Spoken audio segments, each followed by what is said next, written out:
नमस्कार मित्रांनो, delicious foods मराठीमध्ये आज आपण अगदी झटपट तयार होणारी आणि सगळ्यांच्या आवडीची अशी मसाला पावची रेसिपी बघणार आहोत. चला तर मग वेळ न घालवता रेसिपीला सुरुवात करूया. मसाला पाव बनवण्यासाठी सगळ्यात पहिले आपल्याला एका पॅनमध्ये 2 चमचे तेल घ्यायचं आहे. त्यासोबतच थोडंसं बटर आपल्याला यामध्ये घालायचं आहे. तेल गरम झालं की यामध्ये अर्धा चमचा मोहरी आणि अर्धा चमचा जिरे आपल्याला घालायचे आहेत. जिरे मोहरी तडतडली की यामध्ये आपल्याला 2 बारीक चिरलेले कांदे घालायचे आहेत. हे कांदे आपल्याला 2 ते 3 मिनिटापर्यंत मध्यम आचेवर व्यवस्थितपणे परतून घ्यायचे आहेत. 2 ते 3 मिनिटानंतर यामध्ये मी 1 ते 1.5 चमचा आलं लसणाची पेस्ट घालणार आहे. आता ही पेस्ट पुन्हा आपल्याला 2 ते 3 मिनिटापर्यंत मध्यम आचेवर व्यवस्थितपणे परतून घ्यायची आहे. 2 ते 3 मिनिटानंतर यामध्ये मी एक बारीक चिरलेली शिमला मिरची घालणार आहे. ही शिमला मिरची आता आपल्याला 2 ते 3 मिनिटापर्यंत मध्यम आचेवर परतून घ्यायची आहे. 2 ते 3 मिनिटानंतर यामध्ये मी 2 बारीक चिरलेले टोमॅटो घालणार आहे. हे टोमॅटोसुद्धा आपल्याला 8 ते 10 मिनिटापर्यंत मध्यम आचेवर व्यवस्थितपणे शिजवून घ्यायचे आहेत. 8 ते 10 मिनिटानंतर तुम्ही बघू शकता टोमॅटो अगदी नरम झालेले आहेत आणि त्यामधून तेल देखील सुटायला लागलेलं आहे.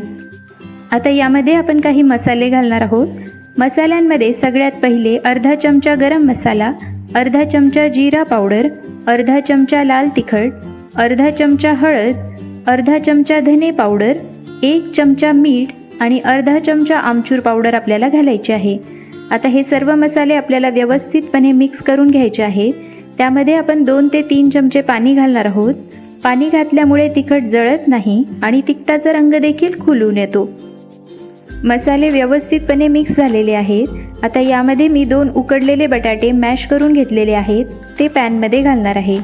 आता एका मॅशरच्या मदतीने आपल्याला हे सर्व मसाले व्यवस्थितपणे मिक्स करून घ्यायचे आहे. आपला मसाला पावचा मसाला अगदी तयार आहे. आता आपण 2 पाव घेणार आहोत. हे पाव आपल्याला चाकूने मधल्या बाजूने कट करून घ्यायचे आहेत आणि त्यामध्ये जो मसाला आपण तयार केलेला आहे तो आता भरणार आहोत. तुम्ही बघू शकता दोन्हीही पावमध्ये मी मसाला व्यवस्थितपणे भरून घेतलेला आहे. आता यामध्ये थोडासा कांदा मी घालणार आहे.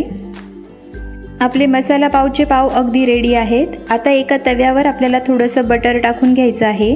त्यामध्ये थोडीशी कोथिंबीर आणि अर्धा चमचा लाल तिखट आपल्याला घालायचं आहे. आता मसाला पाव आपल्याला तव्यावर अगदी व्यवस्थितपणे चारही बाजूंनी भाजून घ्यायचे आहे. यामध्ये मी थोडंसं बटर अजून घालणार आहे. बटर आपल्याला थोडं जास्त प्रमाणात घालायचं आहे. त्यामुळे काय होतं की पावला अगदी छानसा फ्लेवर येतो. बटरमुळे पावला अगदी छानसा स्वाद येणार आहे. आता यामध्ये आपल्याला थोडीशी कोथिंबीर अजून घालायची आहे आणि पाव अगदी चारही बाजूंनी क्रिस्पी गोल्डन ब्राऊन रंगाचे करून घ्यायचे आहेत. तुम्ही बघू शकता आपले मसाला पाव अगदी तयार झालेले आहेत. आता हे आपण टोमॅटो केचपसोबत सर्व करणार आहोत. बाहेर पडणारा पाऊस, त्यासोबत झक्कास असे मसाला पाव, टोमॅटो केचप, कांदा आणि लिंबू अशी झक्कास मसाला पावची रेसिपी तुम्ही देखील घरी नक्की बनवून बघा. व्हिडिओ आवडल्यास व्हिडिओला लाईक आणि चॅनलला सबस्क्राईब करायला अजिबात विसरू नका. पुन्हा भेटूया अशाच एका रेसिपीसोबत. तोपर्यंत मस्त खा आणि हॅपी रहा.